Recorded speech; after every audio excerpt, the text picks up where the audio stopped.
Hi, ako si Vanjo Merano ng Panlasang Pinoy.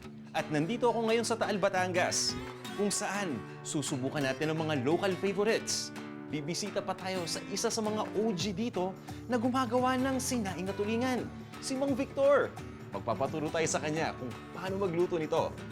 At babalik tayo dito sa kusina para gawin ang sarili nating version. Tara!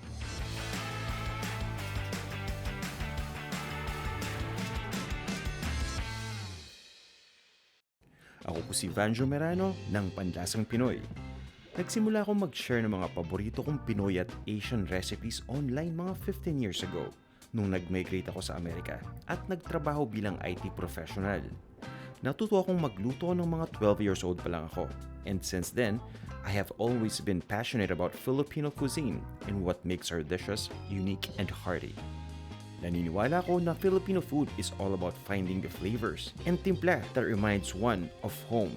And for me, the only way to do this is to go straight to the source. Sir Joseph, kailan ninyo inumpisan tong Taal Beef Bistro? Nag-start kami ng 2007 para mai-promote lang ang local dishes ng Taal. Wow, ang ganda ng concept. No. At least, meron kayong contribution ngayon dito sa local cuisine ng Taal.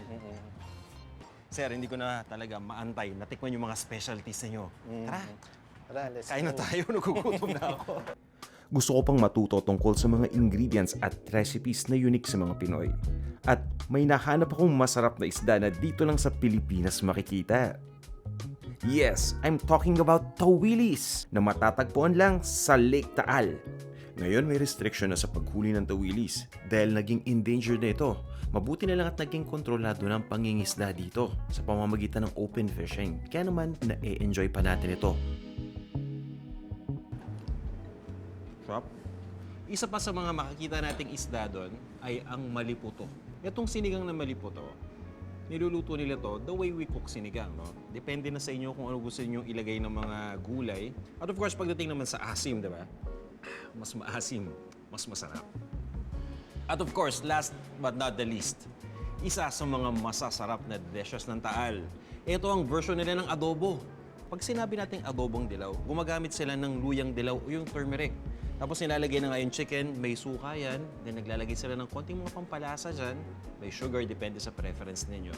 At yun, ganun kasimple. Pagdating sa lasa,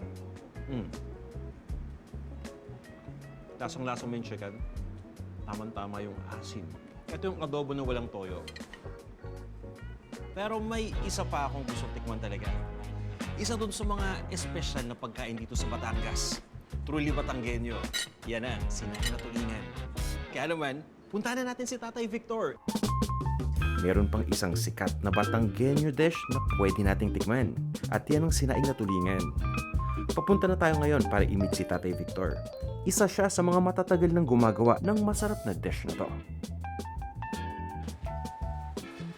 Tatay Victor! Oh, Kamusta po? buti. Ano ginagawa niyo dyan? Nagsasayang ng tulingan. Naku, turuan niyo naman ako. Matagal ko na gusto matuto niyan eh. Paano niyo ginagawa? Ihiwain mo, aalisan mo ng bituka, pipiratin, pagkapirat, uhugasan sa gripo para malinis na malinis, tapos lalagyan mo na ng asin. Ay, di ba, balutin na sa dahon. Yun. Tapos lalagyan ng kamyas kung gusto mong isipit, kung gusto mo naman, ilagay mo ng lahat doon. Pagka walang dahon ng saging, magdidikit-dikit yan. Eh, gano'ng katagal tayo para mapalambot Mga yung buto? 2 oras, 3 oras. Pagka yung tubig may pantay sa isda, Oo. tulingan, at malakas ang apoy, madaling matuyo. Tay, kung ready na to, baka pwede na natin matikman yan, ano? Pwede na. Pwede na. O, tara. Tikman na natin.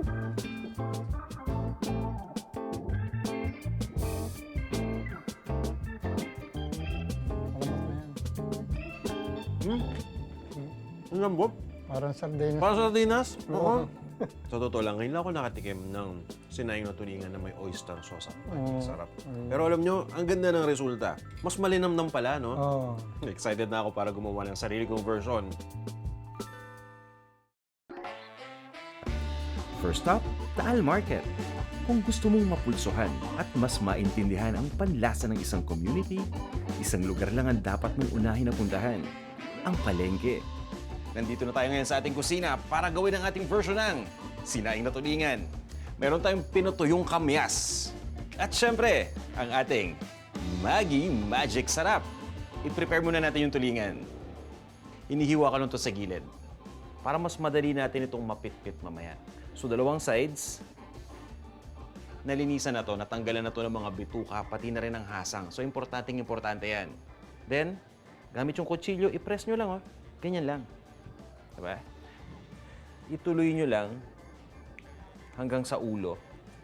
At siguradong manunuot sa sarap itong ating sinaing na tulingan kapag binudbura natin ng Maggi Magic Sarap. Ang Maggi Magic Sarap ang sekretong sangkap na ginagamit para sumarap palalo ang mga lutuin. Dahil may dagdag aroma at sarap ito na galing sa fresh garlic, onion, and spices.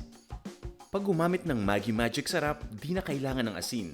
Bawas ang sodium sa bawat dish na ihahain. Ang Maggi Magic Sarap, fortified ng iron, na mahalaga para sa paghain ng masarap at masustansyang mga ulam. At pwede mo nang i-rub to ngayon.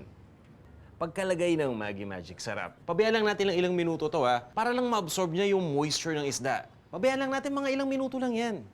At lalong manunuot yung lasa. At pagkatapos, ibalot na natin yung top part nito ng dahon ng saging para hindi magkadikit-dikit yung mga isda once na ina-arrange na natin ito sa palayok. At pangalawa, para nung sa ganon, hindi matanggal yung ulo dahil nga lulutuin natin ito ng matagal. I-ready nyo na yung palayok dahil i-arrange na natin ito doon. Naglalagay muna ako ng dahon ng saging sa ilalim nang sa ganon, hindi dumikit yung isda dito sa palayok. At isa-isa na natin i-arrange yung isda dito. Yung ibang mga gumagawa ng sinaing na tulingan, naglalagay ng taba ng baboy. Pero para sa ating version, hindi tayo gagamit niyan. Pero nasa sa inyo, Kinuha ko ng kamyas. Tapos, i-arrange nyo lang sa ibabaw. Kumbaga, bawat layer ng isda, may nilalagay tayong kamyas. Yan, so itutuloy lang natin itong step na to, hanggang sa mapagkasya na natin lahat ng mga tulingan. At ngayon naman, maglalagay na tayo ng tubig. Paglagay ng tubig, pabayaan lang natin ang masubmerge yung tulingan ng konti. Huwag na yung masyadong dumihin yung tubig. At ready na tayo para lutuin to. Habang niluluto natin yung tulingan, lutuin muna natin yung pinakbet. Super dali lang magluto ng pinakbet. Una, nagpainit lang ako ng mantika at doon ko na ginisa yung bawang, yung sibuyas, pati na rin yung luya. Nung lumambot na yung sibuyas, nilagay ko na yung bagoong alamang.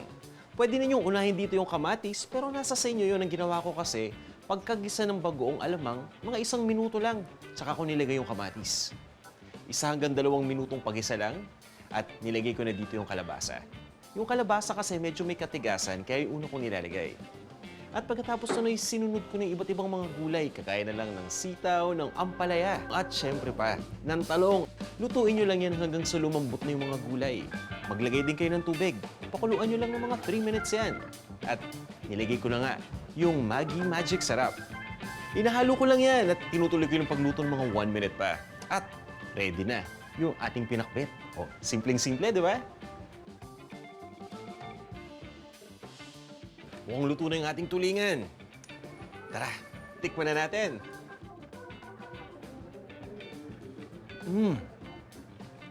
Sarap. Sakto yung asim. And then, napakalinamnam. Sinaing na tulingan, kayang-kaya nyo yung lutuin sa inyong mga sariling kusina. Maggi lang ang katapat niyan. Tikman naman natin yung niluto natin na pinakbet. Diba? Sigurado tayong masustansya na to at masarap pa. Ito yung gusto ko sa pinakbet. Sobrang lasa niya. At yung gulay, saktong-sakto na yung pagkakaluto.